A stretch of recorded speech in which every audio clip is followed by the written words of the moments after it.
नमस्कार, शुभ संध्या, जय हिंद, जय भारत। एक बार फिर वैभवी हाजिर है किरदार जिंदगी के नए पायदान के साथ। दोस्तों, पिछली बार 108 मन के हमारे किरदार जिंदगी के तैयार हो चुके थे, यानी कि एक खूबसूरत नायाब माला तैयार हो गई और 109वीं कड़ी में एक ऐसी शख्सियत से आपको मिलवाने आई हूँ। कहते हैं कि एक महिला, एक औरत, एक नारी जो शक्ति का स्वरूप है, वो बहुत कुछ कर सकती है। वो घर भी संभालती हैं, बाहर भी संभालती हैं, वो किसी क्षेत्र में किसी पद पर रहकर भी बहुत सारे अच्छे कार्य कर सकती हैं। वैसे ही एक जाबाज महिला, एक बेहतरीन महिला, एक बेहतरीन इंसान, एक बेहतरीन संचालिका, मोटिवेशनल स्पीकर, या यूं कहूं कि एक बेहतरीन गजल गायिका, एक बेहतरीन सिंगर। शायद उनकी आवाज आपको किसी से मिलती जुलती लगे, या जब आप उन्हें सुनेंगे,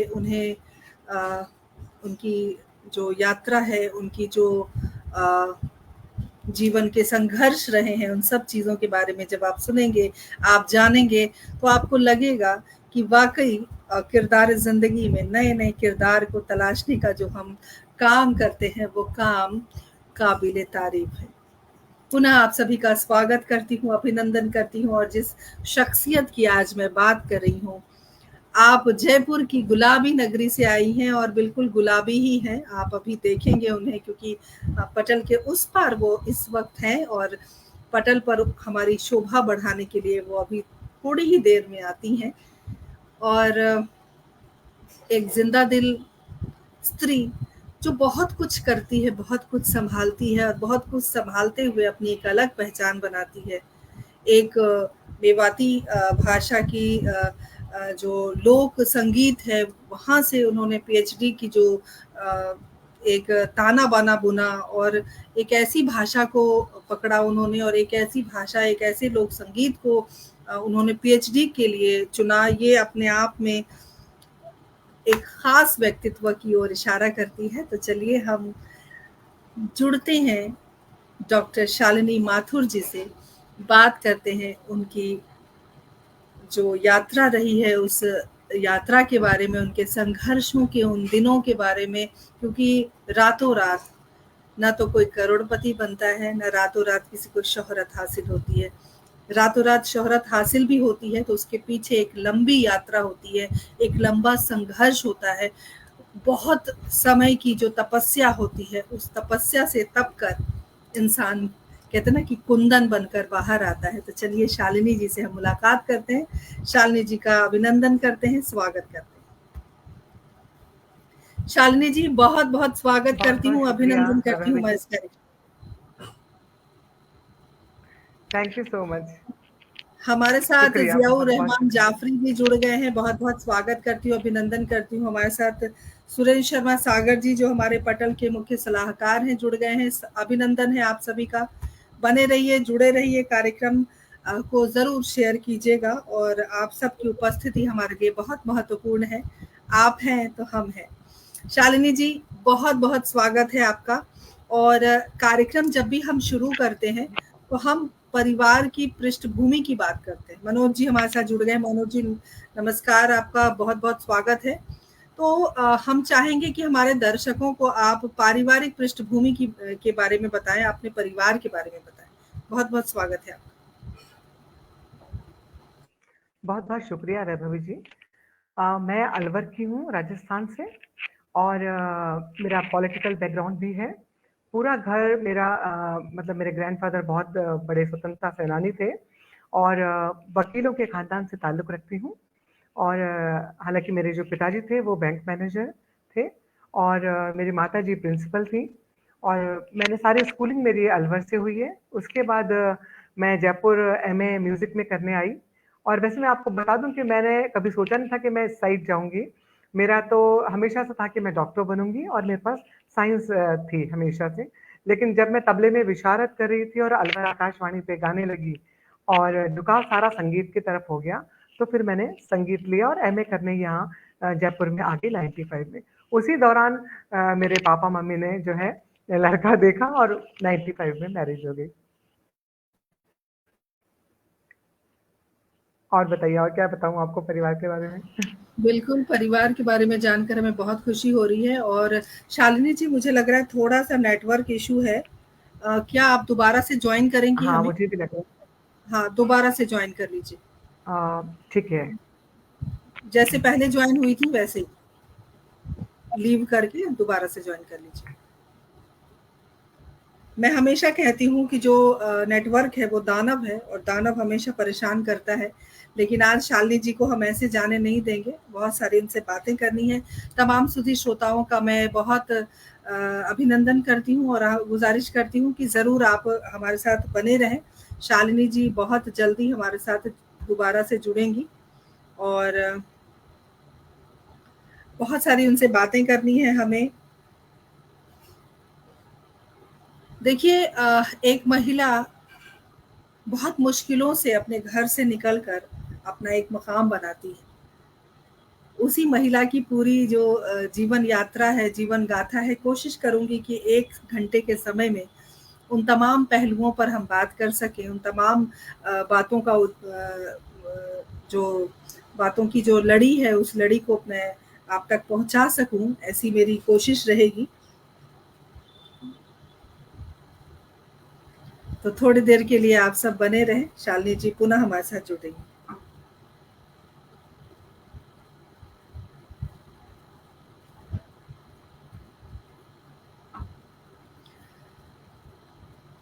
मनोज जी, आपका पुनः स्वागत, अभिनंदन है। ज़ियाउर रहमान जी, आप ज़रूर हमारे साथ बने रहिए। हमें बहुत खुशी होती है जब आप लोग हमारे कार्यक्रम को देखने आते हैं, क्योंकि मैं हमेशा एक बात कहती हूँ कि आप हैं तो हम हैं।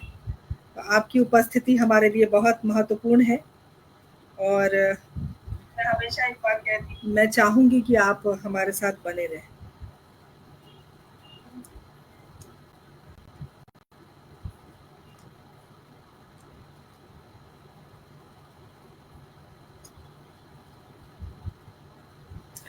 मेवाती एक ऐसी भाषा है, एक लोक संगीत है, एक भाषा है, राजस्थानी लोक संगीत है, उस पर इन्होंने पीएचडी की है। तो एक अलग उनका रहा है क्षेत्र और बहुत मुश्किलों का सामना करके पहुंची हैं यहाँ तक, वो हमारे साथ दोबारा जुड़ गई हैं। तो चलिए उनसे हम बात करते हैं। जी, शालिनी जी, जुड़ गई हैं आप, बहुत सारे दर्शक भी जुड़े हुए हैं और हम आपकी प्रतीक्षा में थे। जैसे कि आपने बताया कि आपने बिल्कुल। आपका फैमिली बैकग्राउंड भी इस तरीके का रहा है कि जो अभी हमारे दर्शकों को आपने बताया कि अधिवक्ताओं का परिवार रहा है, वकीलों का परिवार रहा है और पॉलिटिकल बैकग्राउंड आपका रहा है। तो ज़ाहिर-सी बात है कि वहाँ पर थोड़ी कहते हैं ना कि नारी सशक्तिकरण का एक उदाहरण यहीं से शायद शुरू होता है। चीज़ें देखिए, किसी भी परिवार के लिए चीज़ें वहीं से बननी या बिगड़नी शुरू होती है। जब परिवार मज़बूत होता है, उनकी सोच उम्दा होती है, तो बेटियाँ आगे बढ़ती हैं। ये मेरा मानना है और मैंने देखा है। अखिल भारतीय कायस्थ महासभा की आप जिलाध्यक्ष भी हैं। तो महिलाओं के उत्थान के लिए इस कायस्थ परिवार, देखिए कायस्थ परिवार एक ऐसा परिवार है जहाँ पर एजुकेशन को बहुत इम्पोर्टेंस दी जाती है। वहाँ पर पढ़ाई लिखाई बहुत, शादी बेशक देर से हो लेकिन पढ़ाई लिखाई में कोई कमी नहीं होनी चाहिए, जो मैंने देखा है कायस्थ परिवारों को। और वहाँ की बेटियां हो या बेटे हो, सब पढ़े लिखे होते हैं, सब शिक्षित होते हैं और उच्च शिक्षा ग्रहण करते हैं। तो ऐसे परिस्थिति में, और आप आधारशिला की फाउंडर डायरेक्टर भी हैं। तो पहले तो मैं बात करूंगी कायस्थ परिवार की, जो आप जिलाध्यक्ष हैं। तो आज के संदर्भ में, आज की परिस्थिति में कायस्थ परिवार की जो महिलाएं हैं उनकी क्या स्थिति है, क्योंकि सशक्त तो शुरू से रहे हैं वो पढ़ाई को लेकर, और जहां पर शिक्षा होती है वहां पर जो मानसिक स्तर होता है वो भी बहुत उम्दा होता है, ऊंचा होता है। आज की क्या परिस्थिति है और आप किस तरह से महिलाओं के उत्थान के लिए कार्य कर रही हैं? देखिए, कायस्थ महिलाएं तो शुरू से ही आपको पता है सशक्त रही हैं और आज भी बहुत ज़्यादा पढ़ी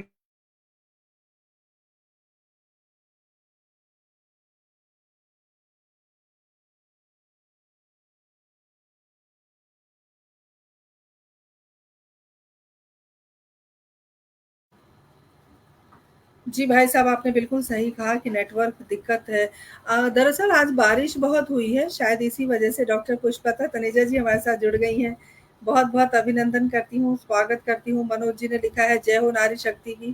तो बिल्कुल नारी शक्ति की जय होनी चाहिए, क्योंकि महिलाएँ घर के साथ-साथ बाहर भी बहुत कुछ सँभालती हैं और इससे वो ज़्यादा वंदनीय और पूजनीय हो जाती हैं।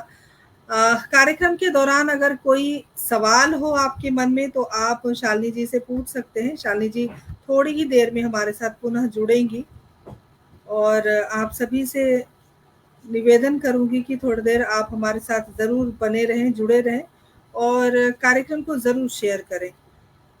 बाधाएँ आती हैं, लेकिन जब अच्छा कार्यक्रम होता है, तो वो बाधाएँ आपको विचलित नहीं करेंगी। आप ज़रूर हमारे साथ बने रहेंगे, ये मेरा विश्वास है, क्योंकि 109 कड़ी ऐसे नहीं बनी है। एक-एक दिन आप सबने साथ निभाया है। एक-एक हफ्ते में हमारे जो 2 कार्यक्रम होते हैं, उन दोनों कार्यक्रमों को आपने स्नेह दिया है, आपने दुलार दिया है, आपने सहयोग दिया है, तभी हम इस कार्यक्रम को यहाँ तक लेकर आ पाए हैं। तो सुरेंद्र भाई साहब ने लिखा है कि हमारे यहाँ तो अब भी घनघोर बारिश हो रही है। जी, थोड़ी-सी नेटवर्क की इसीलिए दिक्कत है, बारिश हो रही है। थोड़ी-सी हम प्रतीक्षा ज़रूर करेंगे। शालिनी जी हमारे साथ जुड़ेंगी और फिर हम उनसे बातचीत करेंगे।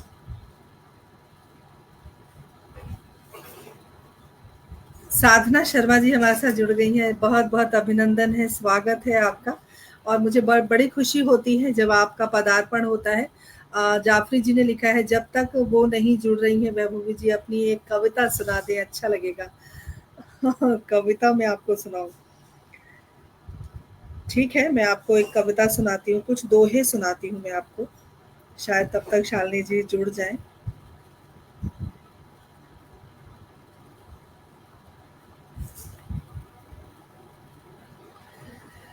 ये जो दोहा है वो बिल्कुल मेरी पहचान बनता जा रहा है।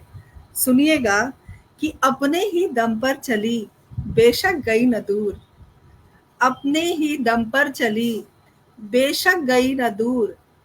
कहाँ सहारा मांगना, मुझे रहा मंजूर। कहाँ सहारा मांगना, मुझे रहा मंजूर।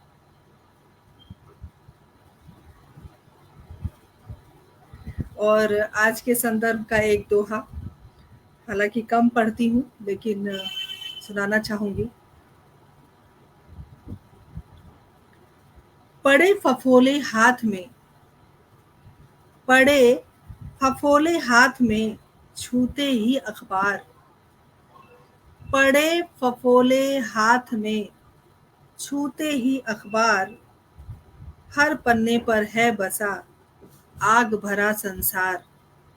हर पन्ने पर है बसा, आग भरा संसार। हमारे साथ सुमित पोद्दार जी जुड़ गए हैं। बहुत-बहुत स्वागत करती हूँ, अभिनंदन करती हूँ। बने रहें हमारे साथ।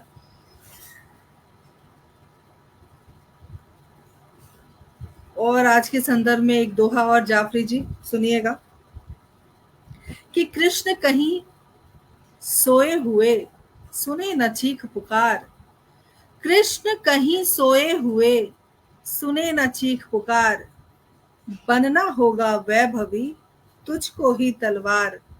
बनना होगा वैभवी, तुझको ही तलवार। तो ये आज के संदर्भ के दोहे हैं और मैं प्रार्थना करती हूँ भगवान से जल्दी से वो शालिनी जी जुड़े, ताकि आपको मुझे ना झेलना पड़े ज़्यादा देर। और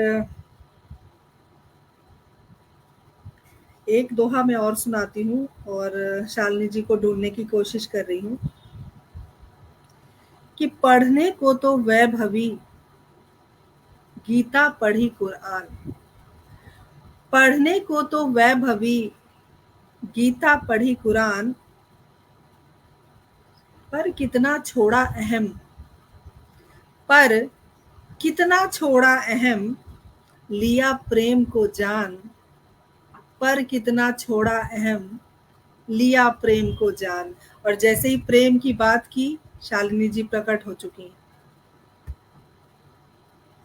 जी शालिनी जी, बहुत बहुत इंतजार हम सभी कर रहे थे और मेरा दिल बैठ रहा था कि आपसे बिना बात किए नेटवर्क इतना क्या कहूँ नहीं मैं। नहीं नहीं खैर नहीं, तब तक आपका मैं नेटवर्क अपने प्रॉपर। तमाम हाँ सुधी श्रोताओं को अपने अपने दोहे से संभालने की कोशिश कर रही थी। और जाफरी जी, उम्मीद है आपको दोहे पसंद आए होंगे। बहुत बहुत अभिनंदन। साधना शर्मा जी, बहुत बहुत आपका आभार व्यक्त करती हूँ। शालिनी जी, कायस्थ परिवार के बारे में हम बात कर रहे थे, उनकी महिलाओं की आज हाँ। की क्या स्थिति। जी देखिए, वो तो पहले से सशक्त थी और अब तो जी और भी सशक्त हो गई हैं, विदेशों में पढ़ रही हैं, नौकरियां कर रही हैं और बहुत ही मतलब मैं कह रही हूँ कि क्रिएटिव हैं लड़कियां आजकल की। और मैं आप इसके साथ मैं आपको एक बहुत अच्छी चीज़ बताना चाहूँगी, पढ़ाई में तो होशियार हैं ही, इसके साथ ही वो लोग अपने कल्चर को भी बनाए हुए हैं। मतलब चाहे वो अमेरिका रहें, चाहे वो दुबई रहें, चाहे वो कहीं भी बाहर विदेश में रहती हैं लड़कियां, लेकिन इंडियन कल्चर को अपने साथ कैरी कर रही हैं। इस चीज़ की मुझे बहुत खुशी है। और खास करके कायस्थ परिवारों में, क्योंकि मैं खुद देखती हूँ कि मेरी बिटिया भी बाहर है, तो वो सब एक साथ मिलकर राखी मनाते हैं और पूरा जो हमारा इंडियन कल्चर है उतनी ही खूबसूरती से वहाँ पे भी वो लोग हर त्यौहार मनाते हैं, चाहे दिवाली हो, होली हो, कुछ भी हो। तो मुझे इस चीज़ की बहुत खुशी है कि साथ में इतना अच्छा कैरी कर रहे हैं। बहुत बढ़िया। तो जिलाध्यक्ष होने के नाते क्या कुछ कर रही हैं आप महिलाओं के लिए। हाँ, हम लोग उनके पारंपरिक रीति-रिवाज़ के बारे में उनको अवगत कराते रहते हैं, लगातार पढ़ाई के बारे में अवगत कराते रहते हैं। इसके अलावा जो कायस्थ परिवार जो कि सक्षम नहीं हो पा रहे हैं, जिनकी बच्चियाँ आगे पढ़ने में असमर्थता महसूस करवाती हैं हमें या हम तक पहुँचती हैं उनकी बातें, तो हम उनको मदद भी करते हैं फ़ाइनेंशियली भी और उनको विभिन्न कॉलेजों में एडमिशन दिलवाने का भी काम करते हैं हम लोग उनको। और मोटिवेट भी करते हैं ताकि वो मोटिवेटेड रहें ये और बहुत अपने को हर बिल्कुल। परिस्थिति में आगे लेके जाएँ। देखिए ये बात जो है ये मुझे सबसे ज़्यादा अच्छी लगती है कि आप किसी भी जाति के हों, किसी भी धर्म के हों, लेकिन जब आप अपने परिजनों को आगे बढ़ाने का काम करती हैं, कोई भी व्यक्ति करता हो और आप उनके सशक्त होने के लिए आप एक सीढ़ी बनते हैं, तब लगता है कि शायद समाज एक नई दिशा की ओर जा रहा है। और यही सराहनीय कार्य है, यही सराहनीय कदम है, जिससे हम आने वाली पीढ़ी को भी संरक्षित कर सकते हैं, अपने समाज को संरक्षित कर सकते हैं। हमारे साथ पंकज कुमार खरे जी जुड़ गए हैं, बहुत-बहुत अभिनंदन करती हूँ, स्वागत करती हूँ। अभिदा हमारे साथ जुड़ गए हैं, बहुत-बहुत स्वागत अभिनंदन है। हमारे साथ डॉक्टर चंद्रमणि ब्रह्मदत्त भाई साहब जुड़ गए हैं, बहुत-बहुत स्वागत अभिनंदन करती हूँ। आप सभी इसी प्रकार बने रहें, जुड़े रहें, कोई प्रश्न हो तो आप ज़रूर पूछें। आधारशिला क्या है? चांदनी जी। देखिए, आधारशिला जो है एक social NGO, like NGO type है ये। और दूसरा ये कि आधारशिला का मैं आपको बताती हूँ, बड़ी मज़ेदार सी कहानी है कि मुझे मेरे पेरेंट्स, जब मैं बहुत छोटी थी तो मेरे माता-पिता हमारे जो घर में काम करते थे, लोग बाग नौकर-चाकर होते थे, उन्हें बहुत सारी चीज़ें प्रोवाइड कर देते थे। तो हम सोचते थे मम्मी ने इसको पैसे क्यों दे दिए ज़्यादा, या इसके बच्चों को किताबें क्यों दिलवाती हैं, या इसकी फ़ीस क्यों भर देती हैं। तो हमें अजीब लगता था। लेकिन वो संस्कार हम में जा रहे थे और जब मैं बड़ी हुई और शादी हुई, तो और जब मैं इस फ़ील्ड में आने लगी तो मुझे लगता था कि मुझे किसी की मदद करने में जो खुशी मिलती है ना, वो मुझे लगता है मुझे सबसे ज़्यादा अच्छा महसूस कराती है। मतलब उससे बेहतर मैं कभी भी किसी चीज़ के लिए महसूस नहीं करती हूँ। तो मैंने सोचा कि चलो मैं क्यों ना कुष्ठाश्रम में जाके कुछ जो उनको ज़रूरत हो चीज़ सामान दे के आऊँ, या मैं कभी वृद्धाश्रम में जाऊँ या अनाथालय में। तो मैं अकेली ये सब काम करती थी, मेरे हस्बैंड इसमें मेरा साथ देते थे। फिर जब मैं इस फ़ील्ड में आई, तो मेरे 5-6 दोस्त बने और उन दोस्तों के ज़रिए हमने सोचा कि चलो आप तो जाती हैं शालिनी जी, तो हमको भी साथ ले चलिए। ऐसे करके कहते हैं ना कि बस कारवाँ बढ़ता जा रहा है और आज हम 50 महिलाएँ हैं आधारशिला में, जो हर महीने अपने ही पैसे इकट्ठे करते हैं और कुछ-कुछ पैसे इकट्ठे करके जो भी अमाउंट हमारी इकट्ठी होती है, उससे हम कुष्ठाश्रम, वृद्धाश्रम, महिलाओं के लिए, गरीब महिलाओं के लिए और अपने मूक बधिर बच्चों के लिए, अंधे बच्चों के लिए, इन सब के लिए हम काम करते हैं। हर महीने कुछ न कुछ हम समाज को पे बैक देने का काम करते हैं। तो समाज ने हमें इतना कुछ दिया है, हमारा कुछ तो फर्ज़ शालिनी जी, बनता है। शालिनी जी, बड़ी अच्छी बात आपने कही, क्योंकि मैंने जिस तरह से आपने कहा कि कुछ महिलाएँ अपने पैसे जोड़ती हैं। कई बार मैंने देखा है दिल्ली जैसे शहर में या जितने भी मेट्रो सिटी हैं, वहाँ पर महिलाएँ किटी पार्टी के लिए पैसे जोड़ती हैं। जहाँ पर वो अपने बिल्कुल सही पैसे कह रहे हैं। जोड़ती हैं, मौज-मस्ती करती हैं और पूरा दिन आप एंजॉय करते हो, लेकिन आप उन पैसों से किसी की मदद करती हैं, ये एक प्रेरणा की बात है। और हमारे पटल के माध्यम से ये बात अगर तमाम उन महिलाओं तक जाए जो अपने पैसे अपनी मौज मस्ती के लिए, बुरा नहीं है, आप अपने लिए भी जिए, इसमें कोई बुरी बात नहीं है आप, लेकिन अगर जिस तरीके से आप अपने दोस्तों के साथ समाज सेवा कर रही हैं, क्योंकि देखिए सबसे बड़ी बात होती है कि जब आप समाज सेवा करने के लिए आते हो तो उसमें एक फंड चाहिए, पैसा चाहिए। बिल्कुल। दो तरह की समाज सेवा होती है, या तो आप दूसरों के माध्यम से समाज की सेवा करें, कहीं से फंड इकट्ठा करके, या आप स्वयं करें, ठीक है। तो हाँ। दूसरों से आप इकट्ठा करेंगे तो वो बड़ा लंबा प्रोसेस है, लोग दें ना दें, बहुत तरह की बातें होती हैं। लेकिन खुद से अगर हम कुछ कर पाए, चाहे वो बहुत छोटा कदम हो, बहुत छोटा कदम हो, लेकिन ये बहुत बड़ा संदेश है और मैं बहुत शुक्रगुजार हूँ। इतना बढ़िया नेक काम आप करती हैं और इस पटल के माध्यम से ये बात ज़रूर उन महिलाओं तक पहुँचेंगी जो किटी पार्टी के नाम पर मौज मस्ती किया करती हैं। हालाँकि वो भी गलत नहीं है, लेकिन आप इस नज़रिए से भी, शालिनी जी के नज़रिए से भी देखिए, तो आपको बड़ा आनंद आएगा। और ये एक संदेश है हमारे पटल के माध्यम से। बिल्कुल। शालिनी जी, बहुत-बहुत अच्छा, मैं बधाई, आपको बहुत एक चीज़ सुंदर। और बताऊँगी। थैंक जी, यू जी। So much. जी, वैभव जी, मैं इसमें एक बात आपको बताना चाहूँगी। जैसे मेरी बिटिया है, वो अभी यूएसए है, और आप यकीन मानिए कि अभी 1.5 साल पहले मैंने उसकी शादी की, और मुझे बहुत ताज्जुब हुआ जब उसने मुझे एक दिन कहा कि मम्मा मैंने 3 एनजीओ जॉइन कर लिए हैं। मैंने कहा वहाँ पे क्यों? कहती है एक एनजीओ ऐसा जिसमें बूढ़े लोगों की सेवा करनी होती है, एक में अनाथ बच्चे हैं, और एक में कुछ ऐसा ही पेट्स वगैरह का है, जो कि वहाँ पे पेट्स का बहुत है ना, तो उन्होंने कहा कि बिल्लियाँ हैं और डॉग्स हैं, तो मैं उनके लिए भी काम करती हूँ। तो मुझे लगा कि पहला स्कूल जो होता है आपका घर होता है, और बच्चे माँ बाप से ही सीखते हैं कि उन्हें किस तरह का मतलब माँ बाप अपब्रिंगिंग देते हैं, तो फिर वो उसी को इम्प्लीमेंटेशन में लाते हैं। मुझे बहुत खुशी हुई इस चीज़ की। सही कहा आपने। बच्चों को अगर आप कोई भी बात कहते हैं, तो आपके कहने से उतना असर उनके ऊपर नहीं होता, उनका व्यक्तित्व नहीं बदलता।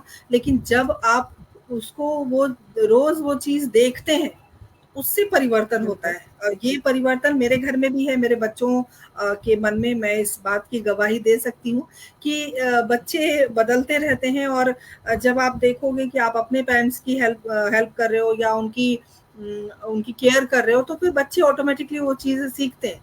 तो ये बहुत बिल्कुल। अच्छी बात है। आपसे प्रेरणा मिली आपकी बिटिया को, और आपकी बिटिया भी बहुत नेक काम कर रही है। साधना शर्मा जी ने लिखा है कि आपका संचालन सराहनीय है। मैं अभिनंदन करती हूँ आपका, और ये आपका बड़कपन है। और हमारे साथ मेरी प्रिय सहेली आशा साहनी, जो बहुत बेहतरीन कवित्री हैं, बहुत बेहतरीन गीतकारा हैं, जुड़ गई हैं। बहुत-बहुत अभिनंदन है। गोपाल भटनागर जी हमारे साथ जुड़ गए हैं। स्वागत करती हूँ, अभिनंदन करती हूँ। सुमित पोद्दार जी, बहुत-बहुत अभिनंदन है, आपका स्वागत है।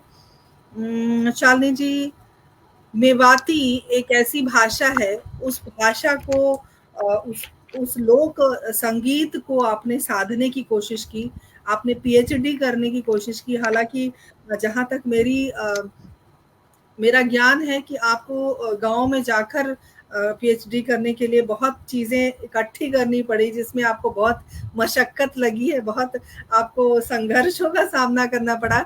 तो मैं चाहूँगी कि मेवाती भाषा क्या है और इसका बिल्कुल। लोक संगीत क्या है, वो भी आप हमें थोड़ा गुनगुना के सुनाएँ, और ये पूरी जो आपकी यात्रा रही है पीएचडी की, वो भी हमारे दर्शकों से आप साझा करें।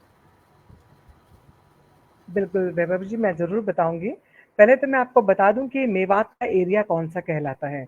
अलवर के पास का जो एरिया है, खैरतल है, टपोकड़ा है, नगर है, और जितने भी एरिया हैं सब ये मेवाती कहलाते हैं, क्योंकि वहाँ पे मेवाती लोग ज़्यादा रहते हैं। और मेवाती लोकगीत जो है बहुत ही, मतलब मुझे तो बहुत ही अट्रैक्ट करता है, बिकॉज़ मैंने बचपन से सुना है वो। हालाँकि मैं उस बारे में बिल्कुल नहीं जानती थी, बट जब मैं पीएचडी का मैंने मानस बनाया, तो मैंने सोचा क्यों ना इस मेवाती लोकगीत को ही पीएचडी का अपना टॉपिक लिया जाए, बिकॉज़ मुझे वहाँ पे एक इंस्ट्रूमेंट है, जो कि भपंग कहते हैं जिसे। मुझे वो बचपन से बहुत पसंद है, और आपने सुना भी होगा कि हम ज़हूर खां साहब ने इंडिया रिप्रेज़ेंट किया है इसके लिए पूरे वर्ल्ड में, और उनका बेटे हैं अभी, वो उसको रिप्रेज़ेंट कर रहे हैं अभी। और आपने मिरासियों का नाम सुना होगा। मिरासी बहुत अच्छा गाते हैं वहाँ, और जोगी हैं, ढाणे, भूप, बहुत सारे, और आपने बहुत सारे नृत्यों का नाम सुना होगा, बम रसिया जो बहुत बड़ा ढोल होता है, खारी नृत्य हैं, दियों पे नृत्य करते हैं, कीलों पे नृत्य करते हैं, आपने सुना होगा, वो सब मेवाती लोक संगीत का हिस्सा हैं। और मेवाती लोकगीत की सबसे खास बात मैं आपको बताऊं जो मुझे बहुत पसंद है, बड़ा हास्यास्पद है। आप वहाँ सुनेंगे तो बड़ी नोक-झोंक और बड़ी मस्ती वाले गाने होंगे, देवर भाभी के गाने होंगे, और मतलब हस्बैंड वाइफ को लेकर गाने होंगे, रतवई, गिंदौड़ी, बहुत खूबसूरत गाने हैं। हालाँकि अलवर की जो भाषा है, मेवाती भाषा, काफ़ी खड़ी भाषा है, और आप जब सुनेंगे तो आपको बड़ा मज़ा सा भी आएगा। तो मैं आपको एक बहुत पुराना गीत भी सुनाना चाहूँगी वहाँ का, जो मेरे फादर भी गाते थे, मैंने बहुत सारे मेरे शोज़ में भी बताया है। मैं आपको 2 लाइनें सुनाती हूँ उसकी। अरे पलटन में जा तो होए गो, पलटन में जा तो होए गो, ननद तेरो वीर, पलटन में जा तो होए गो, ननद तेरो वीर, कहाँ चलावे जर्मन, कहाँ अंग्रेज रे, कहाँ चलावे जर्मन, कहाँ अंग्रेज रे, ओ बातो, ओ बातो डगड़ फेंक तो होगो, ननद तेरो वीर, पलटन में जा तो होए गो, ननद तेरो वीर। ये बहुत पुराना गाना है, मतलब इनफैक्ट 70-80 साल पुराना मेवाती लोकगीत है ये। और मेरे फादर इसे गाते थे, तब मैं उनसे सीखा नहीं, लेकिन बाद में जब मैंने रिसर्च की तब इसे पाया। तो बिल्कुल मेवाती सारे लोकगीत तो बहुत ही खूबसूरत है। जी, शालिनी जी बहुत मंत्रमुग्ध हो रहे हैं और पता नहीं नेटवर्क शायद आपके यहाँ कुछ दिक्कत कर रहा है। आपका जो है नेटवर्क थोड़ी-सी दिक्कत है आपके घर में। शायद इस वज़ह से ना आपका अच्छा, जो चेहरा है इतना खूबसूरत चेहरा, वो हमें थोड़ा ब्लर अच्छा, दिख रहा है।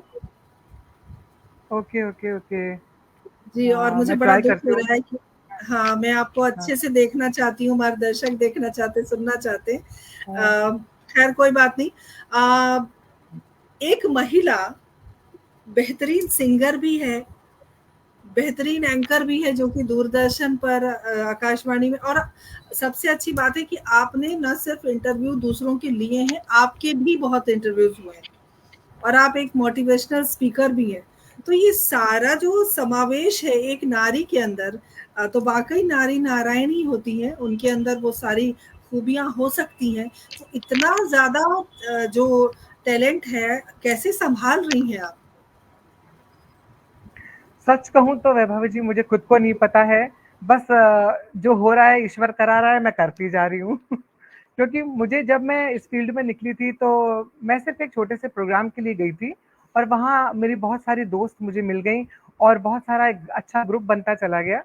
फिर जब मैं किसी से कुछ बात कहती थी कि तो वो लोग मान लेते थे। तो मुझे लगता था कि अरे मेरी बात इन्होंने मान ली, बाकी और 10 लोगों की नहीं मानी। तो मुझे लगा कि कहीं न कहीं शायद मेरी बात में या मेरे कहने में कुछ वज़न होगा, तो इन्होंने मान लिए। और इसी तरह से जब मुझे कई सारे लोग मिलते चले गए, और बहुत सारे स्कूल और कॉलेज वाले मुझे बुलाने लग गए मोटिवेशनल टॉक के लिए। तो बहुत सारी मेरे बचपन की कहानियाँ, और बहुत सारे मैं छोटे बच्चों के लिए बिल्ली और बंदर की कहानी उन लोगों को सुनाती हूँ, ताकि वो लोग पढ़ाई करें, अच्छे संस्कार लें, अपने पेरेंट्स को उनसे अच्छी तरह व्यवहार करें। क्योंकि आजकल की सबसे बड़ी समस्या वैभव जी मुझे लगती है पेरेंटिंग है। पेरेंटिंग का बहुत बड़ा रोल है बच्चों के कैरियर में, बच्चों को बनाने में। जिस तरह से हम मतलब अपने जो विदेशी सभ्यता को अपना रहे हैं और कल्चर छोड़ते जा रहे हैं, उसमें मुझे लगता है कहीं न कहीं पेरेंटिंग का भी बहुत हाथ है। खैर वो सब बातें तो हैं ही, इसके साथ ये सब मोटिवेशनल स्पीकर हो गई, फिर मैं लोगों को समझाती हूँ तो लोग मुझसे फ़ोन पे काउंसलिंग भी कराते हैं। तो मुझे बड़ा अच्छा लगता है कि चलिए मेरी बात कोई मान रहा है, और अच्छे वे में उसका काम हो रहा है, वो अच्छी ज़िंदगी जी पा रहा है, या उसके घर में शांति है, तो मुझे बड़ी सुकून और अच्छा मिलता है। और मैं आपको एक बात बता दूँ, मैं इन सब कामों के लिए किसी से कुछ भी मेहनताना नहीं लेती हूँ। सिर्फ़ मैं अपनी खुशी के लिए करती हूँ। ये है। खुशी के लिए इंसान बहुत कुछ करता है, लेकिन बिल्कुल, आप खुशी के लिए जो करती हैं वो समाज की सेवा है, और ये एक जुनून होता है, ये एक परिवार का दिया हुआ एक गुण होता है, मेरी बिल्कुल। दृष्टि में। और वो गुण आपको मिला है, कूट-कूट कर भरा हुआ है आपके अंदर। लेकिन जहाँ तक मैं समझ पा रही हूँ, आपकी जो आवाज़ है, वो हमें किसी की याद दिलाती है। प्यारी सी आवाज़। मैं तमाम दर्शकों को बताना चाहती हूँ कि आपने उषा उत्तुप जी को सुना होगा, उनसे इनकी आवाज़ काफ़ी मिलती-जुलती है, तो मैं चाहूँगी कि कोई अच्छा-सा गीत हमारे दर्शक भी सुनना चाहते हैं, संदेश आया हुआ है, उन्होंने लिखा है कि गीत सुनाइए। तो मैं चाहूँगी कि कोई उषा उत्तुप जी की का कोई गाया हुआ गीत आप सुनाएँ या जो भी आप सुनाना चाहती हैं। स्वागत है आपका। वैभव जी एक्चुअली कराओके पे गाती हूँ, कराओके सिस्टम अभी है नहीं, तो कोई बात नहीं, चलिए वैसे ही फिर दुबई में गुनगुनाइए। वैसे ही हाँ, हाँ, सुनाती बिल्कुल, हूँ। बिल्कुल। हू, हू, हाँ, रा, रा, री, सुरा, शिव तुंद्रा, सुरा, तू मुझे जान से भी प्यारा है, तेरे बिना सुना जग सारा है, दिल से दिल मिल गया, मैं तेरी हो गई, तू मेरा हो जा, प्यार करना तो जरूरी है, जिंदगी वरना अधूरी है, अब मेरा क्या रहा, तू मुझे जान से भी प्यारा है। Thank you so much. क्या बात है, बहुत खूबसूरत। और अ, आशा जी ने लिखा है कि बहुत मीठी और सधी हुई आपकी आवाज़ है। तो वाक़ई बीच-बीच में मैं चाहूँगी कि कुछ ज़रूर आप गुनगुनाएँ हमारे लिए। और परफ़ेक्ट गायकी आपके लिए संदेश आया है। जी। Oh uh, thank you so much. जी डॉक्टर शालिनी, कई बार जब हम बहुत कुछ कर रहे होते हैं, तो बहुत कुछ छूटता भी है हमसे। एक महिला होने के नाते जब हम बहुत कुछ पकड़ने की कोशिश करते हैं तो बहुत कुछ छूटता है। अ, तो वैसी परिस्थिति में कैसे मैनेज करती हैं? एक मोटिवेशनल स्पीकर तो आप हैं, लेकिन अपने आप को भी मोटिवेट करना एक बड़ी बात होती है और बड़े हिम्मत की बात होती है।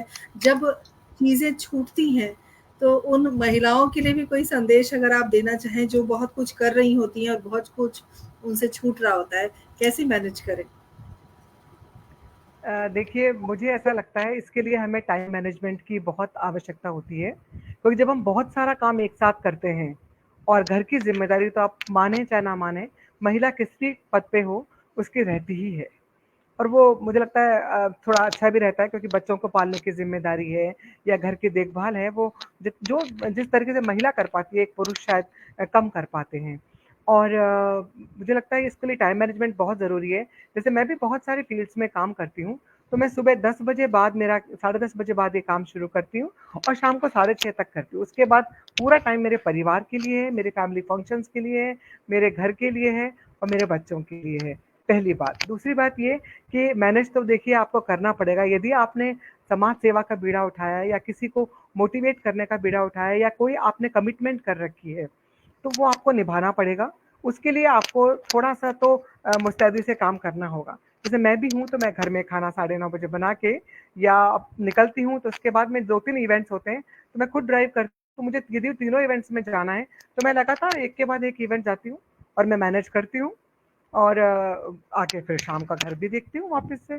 अभी जैसे मेरा आपको बता दूँ, मेरा अभी बेटा है वो आया हुआ है, तो मैंने उसको बोला कि मेरा तुम इस क्योंकि मेरा कमिटमेंट है किसी से, मैं जजमेंट के लिए जाना है मुझे।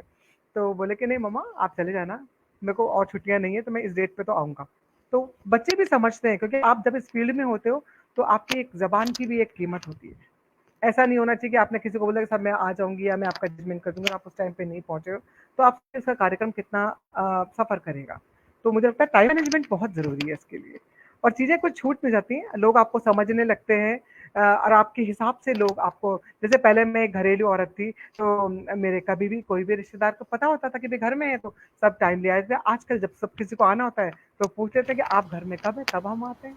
तो लोग आपको उसी हिसाब से लेने लगेंगे जैसा आप अपने आप को बिल्कुल प्रेज़ेंट सही करते हैं। बात। जी, हुँ। शालिनी जी, एक संदेश आया है आपके लिए, पढ़ रही हूँ। सुरेंद्र शर्मा सागर जी ने लिखा है कि मैडम के यहाँ नेटवर्क खराब नहीं है, बल्कि मोबाइल का कैमरा साफ करने की ज़रूरत है। तो अगर आप साफ कर सकती हैं तो कर लीजिए। आपका चेहरा दिख नहीं रहा है सही से, तो थोड़ा-सा तमाम लोग सोच रहे हैं जो दर्शक के रूप में जुड़े हुए हैं, उन्हें भी थोड़ा अच्छा लगेगा आपका अभी खूबसूरत ठीक लगा चेहरा। क्या? अभी ठीक लगा अ, क्या? कुछ कुछ सही अच्छा, है, थोड़ा और आप देख लें। और अच्छा। अच्छा लग रहा है आपसे बात करना। और अभी बेटर हुआ? हाँ, पहले से थोड़ा-सा। जी। अच्छा, अच्छा, अच्छा। अच्छा, नेटवर्क की दिक्कत हो ही बताइए जाती है बेटर कई लगा बार। अभी? अ, हुँ। धुंधला तो दिख रहा है, एक्चुअली बरसात पता बहुत आई है, बरसात एक की बार वजह इसको से कैमरा धुंधला साफ दिख रहा करना है। फिर। थोड़ी-सी नेटवर्क की दिक्कत तो ख़ैर है। लेकिन तो बताइए साफ। डॉक्टर शालिनी, एक बात और ज़हन में आ रही है कि जब आप बहुत कुछ कर रहे होते हो, आपने इतना कुछ किया है, मोटिवेशनल स्पीकर भी हो, आप सिंगर भी हो, आप एंकर भी हो, एक महिला जब सब कुछ कर रही होती है, तो उनकी जो यात्रा होती है वो इतनी आसान नहीं होती है, बहुत स्ट्रगल होता है, बहुत मेहनत होती है। एक हाउसवाइफ के लिए, एक घरेलू महिला के लिए जब वो इस फील्ड की ओर जाती है, तो बहुत जीवन में उतार-चढ़ाव भी आते हैं, बहुत संघर्ष करना पड़ता है। तो अपने संघर्षों के दिन के बारे में हमारे दर्शकों से अगर कोई बात आप साझा करना चाहती हैं, तो आप हमें ज़रूर बताएँ। जी। बिल्कुल, मैं आपसे 2 बातें साझा ज़रूर करना चाहूँगी। एक तो जब मैं पीएचडी कर रही थी, तो मेरी जो बिटिया है वो सवा 2 साल की थी और बेटा अभी कुछ 1 साल का रहा होगा। तो जब मैं मेवाती लोगों के पास जाती थी, सपेरे और भोपों के पास और उनसे इंटरव्यू लेती थी, तो वो मुझसे ऐसे कहते थे कि आपका पति कमाता नहीं है क्या? आप क्यों आते हो यहाँ पे हमारा इंटरव्यू लेने के लिए? आपको खाने की दिक्कत है क्या? तो मुझे बड़ी मतलब मैं कहा नहीं, नहीं मैं सिर्फ़ आप क्या गा रहे हो वो आपको नहीं पता, उसे बचाने की कोशिश कर रही हूँ। मेरे पास सब कुछ बहुत है भगवान की दया से, लेकिन सिर्फ़ मैं आपकी संस्कृति को बचाने के लिए इतना दूर आई हूँ, मैं जयपुर रहती हूँ। एक तो ये बात हुई, फिर दूसरा मैं 22 साल घर में रही। 95 में शादी हुई, उसके बाद 2 बच्चे हुए, फिर मैंने 2000 में पीएचडी किया और पीएचडी करने के बाद मैं 22 साल घर में रही, 2018 से मैं वापस निकली। जब मैं वापस निकली तो मेरे कुछ रिश्तेदार मुझसे कहते थे कि अच्छा कितनी कमा लेती हो? तो ये प्रश्न मेरे लिए बड़ा मोटिवेट करता था मुझे कि मैं कमाने नहीं, मैं एक अपने नाम के लिए निकली हूँ। ये सवाल मुझसे भी बहुत बार पूछा जाता है कि मैं अगर इतनी मेहनत कर रही हूँ, मैं इतना काम कर रही हूँ, तो मैं कितना कमाती हूँ या मुझे क्या मिलता है। ये उन तमाम महिलाओं के लिए है, मुझे लगता है, जो एक हाउसवाइफ होने के बाद, एक घरेलू महिला होने के बाद कुछ करने की कोशिश करती हैं, जहाँ पर इनकम बिल्कुल। के सोर्स नहीं है, जहाँ पर आय के स्रोत नहीं है, वहाँ पर ये जो मानसिकता है वो समाज की है। इस बात को मैं समझती हूँ। तो बिल्कुल। फिर कैसा लगता था आपको उस समय जब इस तरह के सवाल आते थे? देखिए जब मैं मेवाती लोक संगीत के लिए ली जाती तब तो मुझे बुरा नहीं लगता था कि मुझे मालूम है उन लोगों को इसके बारे में पता ही नहीं है कि मैं क्यों आई हूँ यहाँ पे। क्योंकि उनको तो यही नहीं पता कि वो क्या गा रहे हैं, क्या स्वर लगा रहे हैं।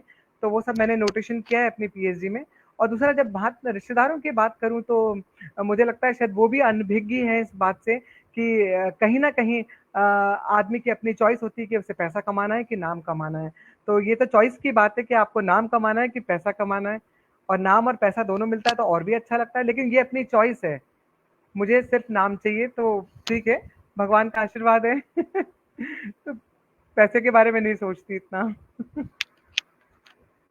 बिल्कुल सही कहा आपने। और अ, मैंने एक चीज़ भी देखी है कि जैसे कि अभी आपने शुरू में कहा कि जो कायस्थ परिवार की संस्कृति है या भारत की संस्कृति है, उसको भी एक बचाने की कोशिश है। आपने कहा कि संस्कृति लोगों तक पहुँचे, हमारे हम जो आपका जो समाज है, वहाँ संस्कृति लुप्त ना हो जाए, इसलिए भी आप काम कर रही हैं।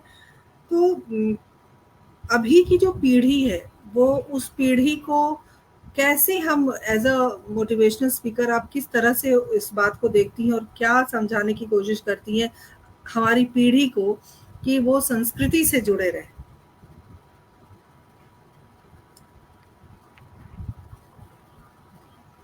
पूछा है ये वाला। और इसके लिए मैं ये कहूँगी कि मैं हमेशा एक बात बोलती हूँ कि पेरेंटिंग बहुत अहम हिस्सा है किसी पीढ़ी को। आगे ले जाने के लिए, क्योंकि पेरेंटिंग जो है ना, मैं आपको बताती हूँ कि अभी की पेरेंटिंग किस तरह की है कि मैं देखती हूँ बच्चों को दिए जाते हैं और उन्हें खाना खिलाया जाता है कि नहीं नहीं इसका तो जब तक ये मोबाइल देख रहा है तब तक खाना खा रहा है। मुझे ये बिल्कुल भी पसंद नहीं है कि आप कैसे आप मोबाइल दे रहे हो। आप कृष्ण राधा के बारे में बताओ, आप कृष्ण की बाल लीलाओं के बारे में बताओ, उनको बारे में बताइए, या आप बहुत सारी ऐसी कहानियां हैं जो कि बच्चों को मोटिवेट करती हैं। मैं आपको बताऊं, जब मैं बहुत छोटी थी तो मेरी दादी बाबा, जिन्हें हम बउआ बाबूजी कहते थे, वो हमें हमेशा कहानियां सुनाते थे। कभी उन्होंने ये नहीं कहा, इसलिए हो सकता है कहीं ना कहीं आज की पीढ़ी से ज्यादा हम लोगों को नॉलेज है धर्म की, संस्कृति की, क्योंकि वो तो बच्चे आजकल ये लोग पोगो देखते हैं या कुछ भी और भी बहुत सारी चीजें हैं, आप सब जानते हैं। तो बहुत सारी चीजें, पेरेंटिंग का बहुत बड़ा रोल है। दूसरा क्या है कि आज के ज़माने के जो बच्चे हैं, वो बहुत ही ज़्यादा हर चीज़ बहुत जल्दी पाना चाहते हैं। तो जल्दी के चक्कर में वो शॉर्टकट अपनाते हैं और मेहनत नहीं करते, तो उनको वो फल नहीं मिल पाता है जो वो चाहते हैं। क्योंकि आप बात करिए संगीत की, संगीत के लिए ही मैं आपको बताऊं कि इतने रियाज की और इतनी मेहनत की ज़रूरत है कि आप कभी संगीत पूर्ण रूपेण ज़िंदगी में नहीं सीख सकते। या आप इंडियन कल्चर की बात करते हैं, तो जैसे मैं अपने आप को कैरी करती हूँ, मुझे बहुत लोग कहते हैं कि आप, मैं बहुत सारे फैशन शोज में भी जजमेंट के लिए जाती हूँ, बहुत सारे प्रोग्राम में जाती हूँ, तो मुझसे लोग कहते हैं अरे आप साड़ी ही पहन के क्यों, भी कुछ अटायर पहनिए।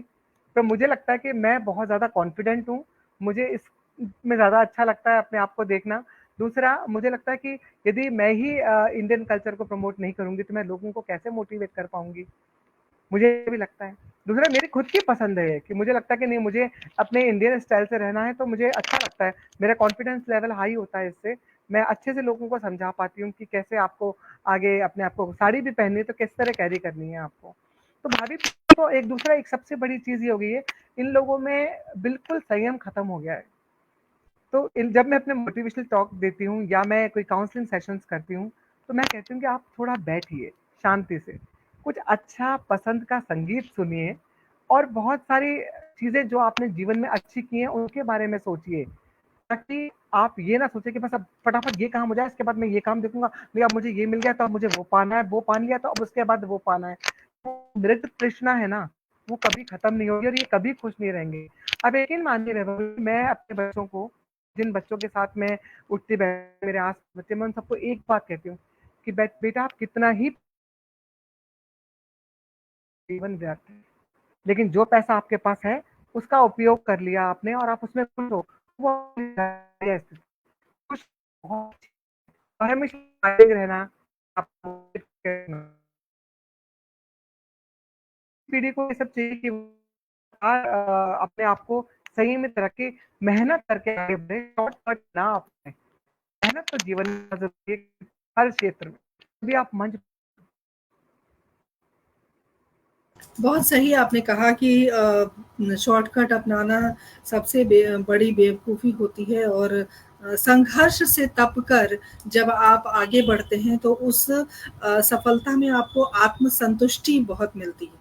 ये जो एक अनुभव है, वो अनुभव आपको जीवन में बहुत आगे बढ़ने की प्रेरणा नहीं देता सिर्फ, लेकिन आपको कहते हैं ना कि कई बार जीवन में ही मोक्ष की प्राप्ति हो जाती है।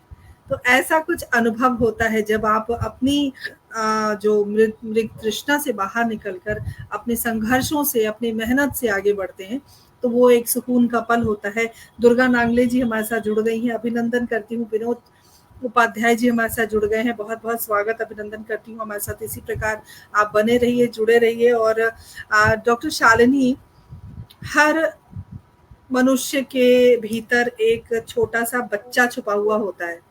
क्या डॉक्टर शालिनी के अंदर भी वो बच्चा मौजूद है, या आप संजीदा हैं बचपन से? नहीं, मैं बहुत बहुत ही बचकानी हरकतें भी करती हूँ और मेरा बच्चा बिल्कुल अभी 56, और मेरे घर वाले तो मुझसे यही कहते हैं आप अभी बच्ची हो, आप सब कैसे करते हो ये काम। मैं को तैयार ही नहीं, मैं इस काम पे करती हूँ। मेरे फ्रेंड्स तो मुझसे भी है कि तुमने कोर्स आती है कि इस तरह की चीज़ों का कोर्स भला होता है क्या? एक्सपीरियंस और आपकी डेस्टिनी में लिखा होता है। करते हैं। तो बच्चा बिल्कुल है, बिल्कुल है। शालिनी जी, बहुत एक बचकानी हरकतें भी एक करते हैं, तो घर में तो शालिनी जी, बच्चों के मैं साथ बिल्कुल आपसे एक बच्चे ही गुजारिश रहते करना चाहती हूँ। शालिनी जी, आप मुझे सुन पा रही हैं? अब मैं चाहूंगी कि आप दोबारा से रिकनेक्ट करें, क्योंकि हम आपको सही से देख नहीं पा रहे हैं। थोड़ी सी दिक्कत हो रही है। अब आवाज भी थोड़ी हैं। अच्छा, अच्छा, ठीक। हाँ, दोबारा से आप जरूर हमारे साथ जुड़े अच्छा, अच्छा, और अच्छा, शीघ्र जुड़े, सब इंतजार कर रहे हैं। अच्छा, हाँ, दोबारा से रिकनेक्ट हुई है बिल्कुल। जी।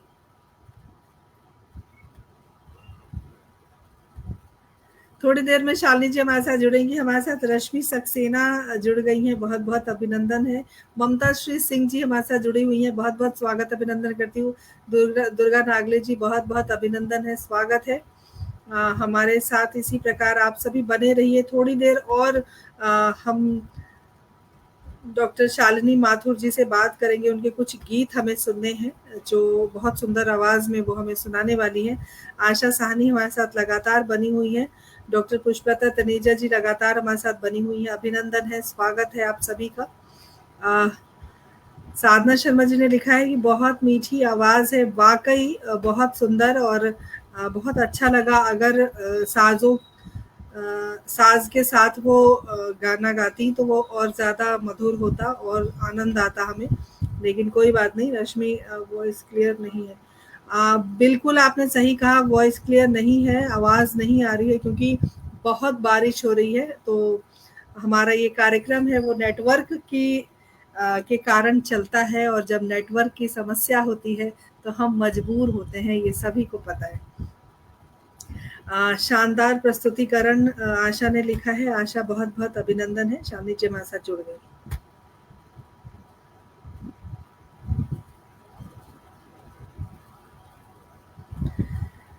शालिनी जी, आप अपना कैमरा ऑन कर लीजिए।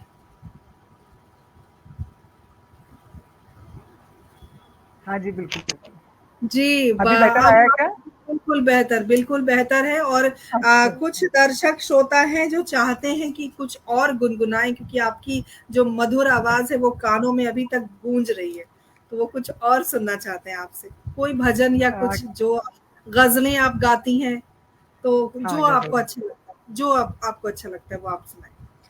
मैं राजस्थानी मांड भी गाती हूँ, जी। तो आप चाहें तो मैं 2 लाइनें वो भी सुना सकती हूँ, आप चाहें तो गज़ल सुना नहीं, दूँ? नहीं, आप हमने आपकी इच्छा पर छोड़ दिया है, हम तो बस आनंद लेना चाहते हैं, आप जो सुनाएं। ठीक है। तो मैं आपको राजस्थानी की 2 लाइनें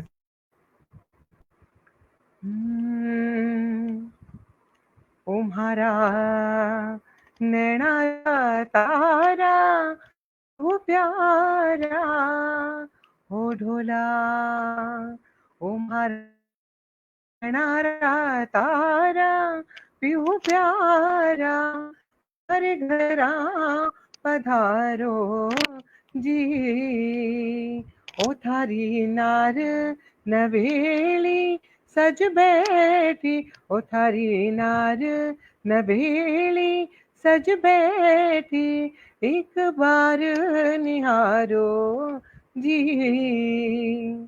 ओ मारा नैना रा तारा ओ ढोला ओ मारा नैना रा तारा प्यू प्यारा ओ जी मारा नैना रा तारा प्यू प्यारा मारे घरा पधारो जी। क्या बात है, मंत्रमुग्ध हैं हम सभी। अच्छा, डॉक्टर शालिनी, क्या संगीत की विधिवत शिक्षा ली है आपने? हाँ जी, बिल्कुल, बिल्कुल। मैंने बीए म्यूज़िक से किया है, फिर एमए म्यूज़िक से किया है, फिर मैंने पीएचडी मेवाती लोक संगीत से की है, और मैंने तबले में विशारद किया है, और मैंने अलग से भी तालीम काफ़ी ली है, और मैं बहुत रियाज़ भी करती थी जब मैं एमए कर रही थी तो। उस वक़्त मेरे को यूनिवर्सिटी से काफ़ी स्कॉलरशिप्स भी मिली हैं। बीए में वाह, भी क्या बात। स्कॉलरशिप्स मिली हैं मुझे। हाँ जी। डॉक्टर रीता नामदेव हमारे साथ जुड़ गई हैं, बहुत बहुत अभिनंदन है रीता जी, आपको देखकर बहुत अच्छा लग रहा है। और रीता जी भी किरदार जिंदगी का हिस्सा रह चुकी है, और बहुत अच्छा लग रहा है आपको देखकर। और डॉक्टर पुष्पलता तनेजा जी ने लिखा है बहुत खूब, आशा सानी ने लिखा है बहुत खूबसूरत, तो और मार्वलस मेलोडियस लिखा है ममता श्री जी ने। ममता जी, आपका बहुत बहुत स्वागत अभिनंदन करती हूँ। थैंक रश्मि सक्सेना लगातार बनी हुई है, बहुत मधुर क्या लिखा है, मधुर स्वर। आप नाश्ते में क्या खाती हैं? अब आप बताइए, आप नाश्ते में क्या खाती मैं हैं? सब कुछ खाती हूँ जो अवेलेबल होता है। मैं सब तो कुछ, क्या बताऊँ, क्या नहीं खाती पूछिए, सब कुछ खाती हूँ मैं। और परहेज कम जैसे करती हूँ, रियाज कर लेती हूँ ताकि गला बरकरार बना रहे। बिल्कुल, बहुत अच्छा लग रहा है आपको इस तरह सुनना। और क्या कभी इतना कुछ आपने हासिल किया अपने जीवन में, जो उपलब्धियाँ आपको मिली हैं, आपकी मेहनत से मिली हैं, आपकी लगन से मिली हैं, आपकी निष्ठा से मिली हैं, अ, कभी कोई ऐसी बात हुई आपके संघर्षों के दिनों में या यहाँ तक पहुँचने के दौरान, कोई ऐसी बात जो कहीं न कहीं आपके दिल को ठेस पहुँचाती हो, या कोई ऐसी बात जो आप भुलाए नहीं भूल सकती, या कोई प्रेरणादायक कोई ऐसा प्रसंग रहा हो आपके जीवन का, तो मैं चाहूँगी कि आप हमसे साझा करें। बिल्कुल वैभव जी, प्रेरणादायक तो ये है कि मेरी मम्मी अभी नहीं है और 6 साल पहले उनकी इंतकाल हो गया था। तो वो हमेशा मुझसे कहती थी एक बात कि तुम घर में क्यों हो? तुम कुछ करती क्यों नहीं हो? तो मैं मम्मी से कहती थी कि मम्मा अब मैं, बच्चे छोटे हैं, मैं क्या करूँ? तुम कहते नहीं, तुझ में बहुत कुछ है, तुम कर सकती हो। मतलब आप यकीन मानिए वैभव जी, हमें मालूम होता है कि हम में क्या है, पर हमारे माँ-बाप को मालूम होता है कि हम में क्या है। तो मैं सोचती थी कि मम्मी ऐसे क्यों कहती थी? फिर मम्मी चली गई, फिर मेरी सबसे छोटी बुआ हैं, वो आरएस ऑफिसर हैं अलवर में, और अभी तो खैर रिटायर हो गई हैं वो। तो वो मेरे पीछे हमेशा लगी रहती थी कि तू घर में क्यों टाइम वेस्ट करती है, इतना काम नहीं होता, तुम कुछ करो, तुम कुछ कर सकती है, तू गाना क्यों नहीं गाती, तू रियाज कर, तू। मुझे बहुत सारे गाने भेजती थी कि तू इसकी मेहनत कर, तू ऐसे कर। और फिर जब मैंने पीएचडी भी किया था तो उस वक्त वो वहाँ प्रशासनिक अधिकारी थी, और उस वक्त उन्होंने मेरी बहुत ज़्यादा हेल्प करी कि मिरासियों और भोपाल तक पहुँचने में, ताकि मैं इजीली, मेरे लिए वो अवेलेबल भी हो सके। और अभी भी वो मेरे पीछे लगे रहते थे कि नहीं, तुम कुछ ये वाला गाना गाओ, तुम्हारी आवाज़ सूट कर, तुम ये वाला गाओ। तो मैं कहती थी बुआ मैं गा लूँगी, मैं कर लूँगी, लेकिन कहते हैं ना कि बड़ों को पता होता है हमें क्या है, और वो हमें नहीं पता होता कि हमें क्या है। तो बस ये मानिए कि मेरी बुआ और मेरे पेरेंट्स, मेरे ब्रदर, मेरी बुआ, और मतलब हस्बैंड तो फिर बहुत ही कमाल के हैं, वो तो मुझे बहुत गज़ब का सपोर्ट करते हैं, और मेरे बच्चे मुझे बहुत सपोर्ट करते हैं कि मम्मा आपको यदि कुछ करना है तो आप करिए। तो बस यही प्रेरणादायक है कि मेरी सबने मिलके मुझे इतना सपोर्ट किया कि मैं आज सब लोग मुझे जयपुर में जानते हैं और पहचानते हैं। ये ईश्वर की आशीर्वाद है, और सब लोगों का शुक्रिया करती हूँ जो मेरे से जुड़े हुए हैं।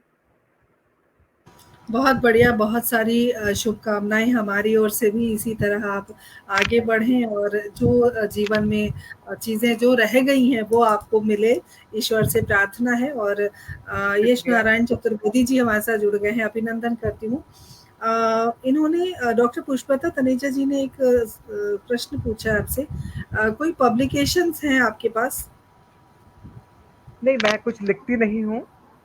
मैं तो आपको जैसे मैंने बताया, मैं एंकर करती हूँ और मोटिवेशनल स्पीकर हूँ, और मैं सिर्फ छोटे-मोटे आर्टिकल्स लिखती हूँ, तो वो कोई मतलब ऐसे नहीं है, रीति-रिवाज़ों के ऊपर है, तो पब्लिकेशन मेरा ऐसा कुछ नहीं है एज़ सच। हाँ, मेरा बिल्कुल। मेरी खुद की थीसिस है बस, वो 500 पेज की थीसिस है मेवाती लोकगीत पे। तो वो जब आप इस तरह से चीज़ें इकट्ठी कर रही थी मेवाती को लेकर, जब आप पीएचडी कर रही थी, तब ऐसा कभी लगा हो कि मैंने बहुत मुश्किल विषय चुन लिया है, मेरे लिए थोड़ा-सा मुश्किल लग रहा है, या कैसे मैं कर पाऊँ? कभी ऐसा लगा मन में? हाँ, हुआ, एक बार हुआ ऐसा। क्या हुआ कि जब 95 में शादी हुई, तो 97 में बिटिया हो गई और 98 में बेटा हो गया। उसके बाद आप समझ सकते हैं कि 2 छोटे बच्चों के साथ घर देखना, और आज से मैं आपको बात कर रही हूँ 25-26 साल पहले की। तो मेरी गाइड के पास मैं गई, उन्होंने मुझे बुलाया फ़ोन करके कि शालिनी तुम सीट छोड़ दो, क्योंकि तुम कर नहीं पा रही हो पीएचडी, अब तुम्हारे तो बच्चे भी हो गए हैं, अब तुम कर भी नहीं पाओगी। तो मैंने कहा कि मैम ठीक है, मैं सीट छोड़ देती हूँ, क्योंकि मैं तो अब कर नहीं पाऊँगी। मैं घर आई तो मैं मायूस थी। तब मैंने मेरी मदर से भी बात करी और मेरी मदर-इन-लॉ से भी बात करी। तो मेरी मदर-इन-लॉ ने कहा कि नहीं, तुम उनको फ़ोन करके बोलो, नहीं तुम करोगी पीएचडी। तुम ये बताओ तुम कितने टाइम में कर लोगी अलवर जाके? मैं कहा मम्मा मैं 3-4 महीने में कर लूँगी। और आप यकीन मानिए कि मैं 3-4 महीने मम्मी जी की परमिशन लेके अलवर गई, 2 छोटे बच्चे थे। वहाँ मेरे ब्रदर, मेरे बुआ और मेरे पेरेंट्स ने और मेरे घर वालों ने मेरी हेल्प की और मैं 3 महीने में पूरा मेरा फील्ड वर्क खत्म करके जयपुर आई और आप यकीन मानिए कि मैंने इसको कंपाइल करा और मेरी 5 पेज की थीसिस है। क्योंकि अलवर का बात साहित्य, अली बख्शी ख्याल और जो वहाँ की कल्चर है, वहाँ का जो संगीत है, बहुत ही रिच है, बहुत सारे राग हैं, वो रागों पे आधारित है। तो मतलब मुझे लगा कि मैं शायद कुछ अच्छा कर पाई हूँ। तो ये डिफिकल्ट तो था पर अच्छा सबके सपोर्ट से। बिल्कुल, परिवार का सहयोग बहुत महत्वपूर्ण है हम जैसी महिलाओं के लिए, जो कुछ करना चाहती हैं। परिवार अगर साथ है तो हम कुछ भी कर सकती हैं, इसमें कोई बिल्कुल। दो राय नहीं है और आप मिसाल हैं इस बात की। चलते-चलते हमारे दर्शकों को क्या कहना चाहेंगी आप? मैं बस इतना ही कहना चाहूँगी सबसे कि एक तो जिनके छोटे बच्चे हैं, वो अपने बच्चों को अच्छी पेरेंटिंग दें, थोड़ा संयम बरतना सीखें और उन्हें ये सिखाएँ कि कोई भी चीज़ का शॉर्टकट नहीं होता है और थोड़ा धैर्यवान बनने के लिए उन्हें ज़रूर से उनकी बर्थडे या एनिवर्सरीज़ पे अवश्य केक काटें, लेकिन उनको अनाथालय भी लेके जाएँ। उनको कुष्ठाश्रम लेके जाएँ ताकि उनको पता लगे कि लोग किस तरह सर्वाइव कर रहे हैं या मूक बधिर बच्चे हैं कि तुम्हें भगवान ने सब आँख, नाक कान सब अच्छे दिए हैं, अच्छे घर में पैदा किया है, लेकिन और ऐसे लोग हैं जिनकी हमें हेल्प करनी चाहिए। समाज को हम जैसे लोगों की हेल्प की ज़रूरत है। तो यदि आप उनका बर्थडे वहाँ मनाते हैं या आपकी एनिवर्सरीज़ पे वहाँ जाते हैं, तो मुझे बहुत अच्छा लगेगा। बहुत सुंदर संदेश आपने दिया है और बिल्कुल अपने बच्चों की अगर नींव मजबूत करनी है, तो हमें इन सब बातों का विशेष ध्यान रखना बहुत ज़रूरी है। परिवार का बहुत महत्वपूर्ण परिवार की भूमिका होती है बच्चों के अस्तित्व के लिए, बच्चों के उज्ज्वल विकास के लिए, उज्ज्वल भविष्य के लिए। डॉक्टर शालिनी माथुर हमसे जुड़ने के लिए, अपने जीवन के उन तमाम पहलुओं पर बात करने के लिए आपका विशेष आभार व्यक्त करती हूँ और थैंक यू। उम्मीद करती हूँ, आशा करती हूँ और ईश्वर से प्रार्थना करती हूँ कि आप और बेहतरीन गज़ल गाएँ, गीत गाएँ, मोटिवेशनल स्पीकर के रूप में आप ख्याति प्राप्त करें और उन तमाम जो लोग हैं जिनको हमारी ज़रूरत है, जैसे कि आपने कहा कि समाज को हमारी और आप जैसे लोगों की ज़रूरत है, उनकी ज़रूरत आप ज़रूर पूरी करें। हमसे जुड़ने के लिए आपका बहुत-बहुत बिल्कुल। आभार। बहुत-बहुत शुक्रिया रवि जी आपका कि आपने मुझे यहाँ इतना अच्छा प्लेटफ़ॉर्म दिया, मंच दिया। बहुत-बहुत शुक्रिया, बहुत धन्यवाद। बहुत-बहुत आभार आप तमाम सुधी श्रोताओं का जिनकी वजह से ये कार्यक्रम हमेशा की तरह शानदार रहता है और जुड़े रहते हैं, बने रहते हैं। ये हमारे लिए बहुत अ, गर्व का विषय है और बहुत साधुवाद, बहुत आभार कि आप अपना बेशकीमती जो वक़्त है, जो समय है, जो सबसे ज़्यादा महत्वपूर्ण है आज के परिवेश में, वो समय आप हमें दान करते हैं। उस समय के लिए हम निरंतर आपके आभारी रहेंगे। अगली बार नए किरदार के साथ, तब तक के लिए आज्ञा दीजिए। नमस्कार, जय हिंद, जय भारत, शुभ रात्रि। Thank you.